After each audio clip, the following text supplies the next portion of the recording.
que, como recordarán ayer algunos colegas, por solicitud mía fue retirado del bloque de artículos que se aprobó.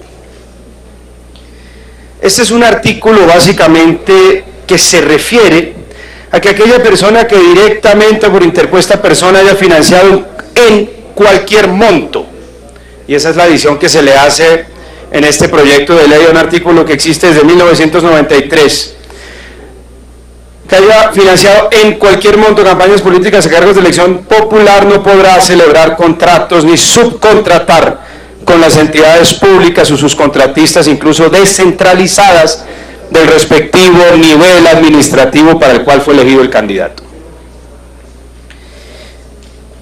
Yo entiendo muy bien que la indignación que produce la repugnante corrupción en el país es una extraordinaria herramienta para lograr sensibilizar a la opinión pública en la lucha contra este flagelo y sensibilizar también al Congreso de la República en la lucha contra este flagelo.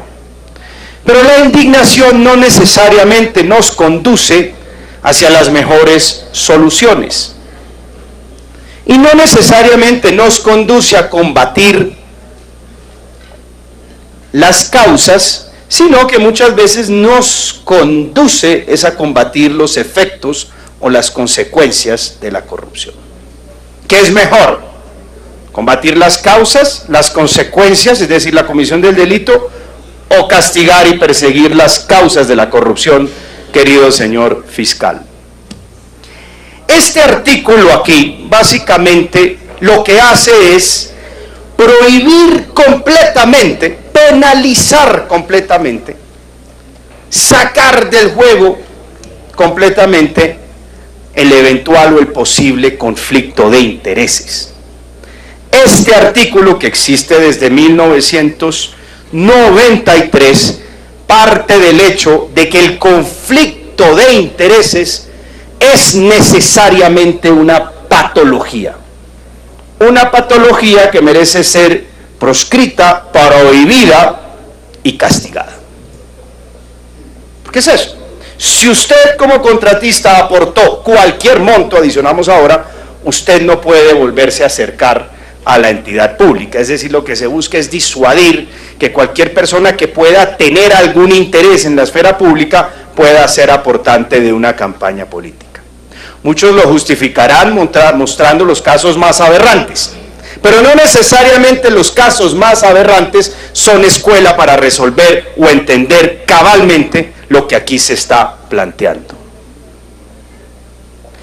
Y el hecho de fustigar, censurar, estigmatizar y convertir en patología el conflicto de intereses implica básicamente que partimos de una separación ideal y totalmente tajante de la esfera pública de la esfera privada.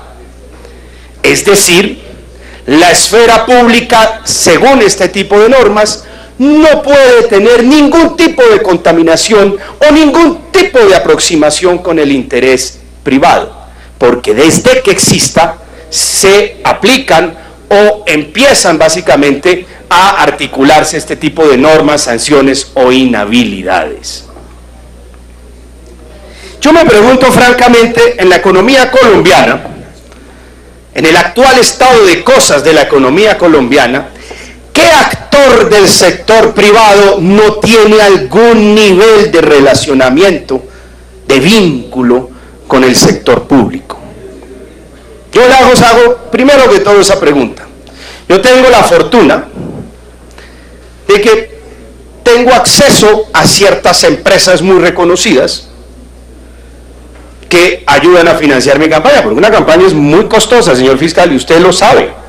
La campaña es muy costosa, no más por el acceso a los medios. El acceso a los medios de una campaña en Senado no puede bajarse de 600 millones de pesos.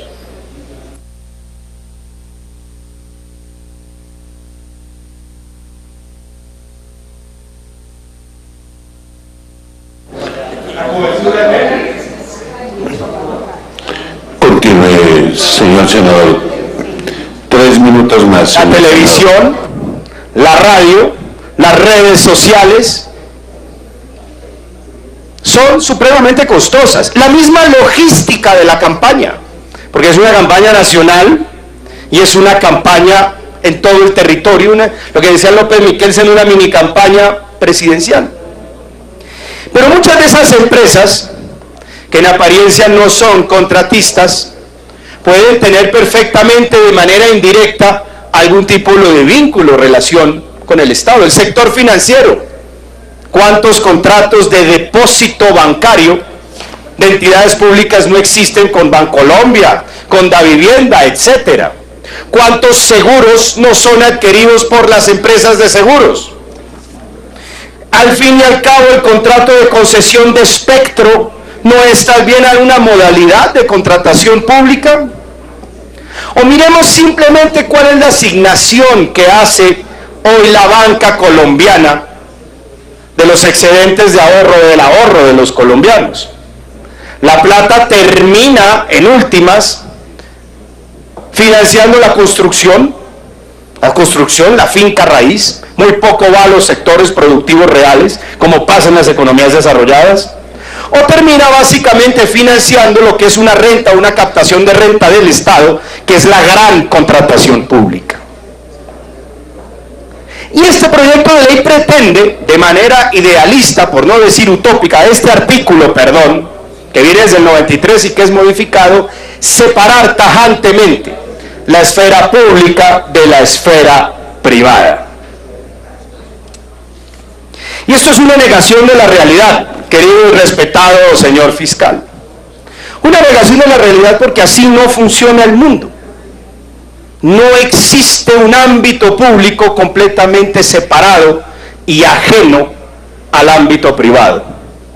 Es decir, no existe un ejercicio de representación parlamentaria o de representación en ámbitos de cargos ejecutivos completamente separado, con una muralla china al frente al sector privado.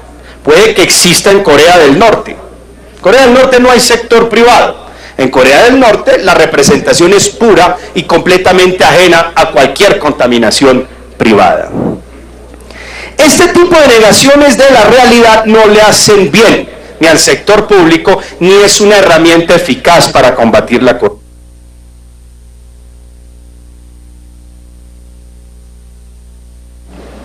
Termine, señor senador. ¿Otro minuto le parece? ¿O? Más de un minuto, señor. 2 minutos entonces. Más. Es que esto es un artículo muy importante. Bueno, 3 minutos, señor senador. Los anglosajones tienen una visión mucho más pragmática del asunto. Allí básicamente el interés general no se erige de la separación entre el ámbito privado y público. El interés general o el interés superior, en últimas, es siempre va a haber confusión, o es el producto de arbitrajes que cambian, que se mueven entre el sector privado y el sector público. Es decir, ellos asumen que existe un riesgo de colusión permanente, que no necesariamente constituye un delito. Usted puede estar inmerso en una economía abierta, senadora Paloma Valencia, en donde se ha desregulado la economía, en donde sectores del Estado se han privatizado, pues que existe un ir y venir entre el sector privado y el sector público, y que por consiguiente existe la posibilidad de estar inmerso en un conflicto de intereses siendo perfectamente honrado. En los países anglosajones el conflicto de intereses no es pecado.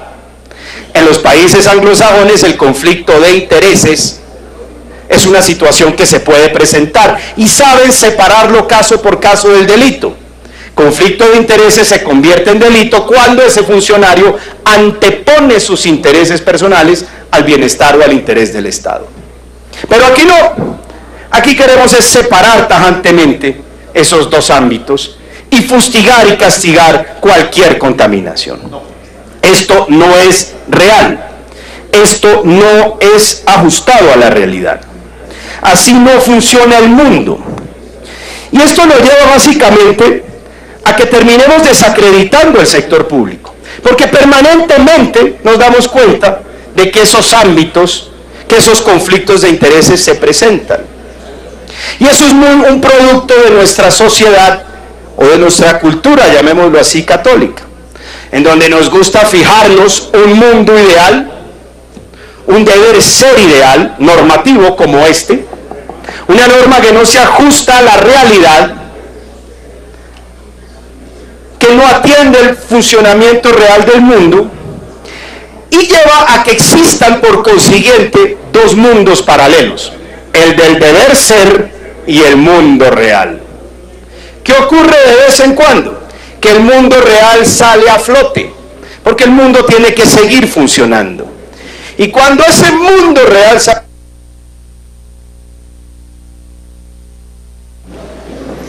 Por favor, señor senador, en un minuto, su señoría, con mucha profundidad y mucha enseñanza, llevamos 12 minutos.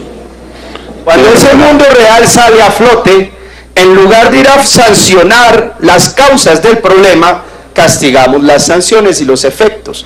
Nos rasgamos las vestiduras y decimos, aquí tiene que haber culpables. Y se desencadenan las cacerías de brujas.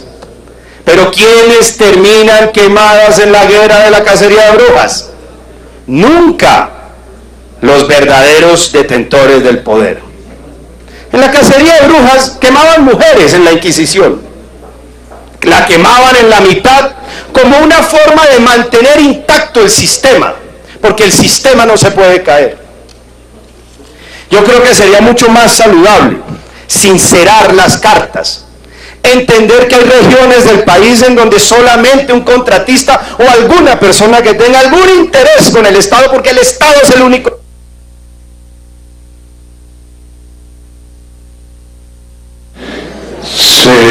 En su orden están escritos los senadores Name, López, Velasco y Paloma Valencia. Senador Name, para una moción de orden, señor coordinador de ponencia.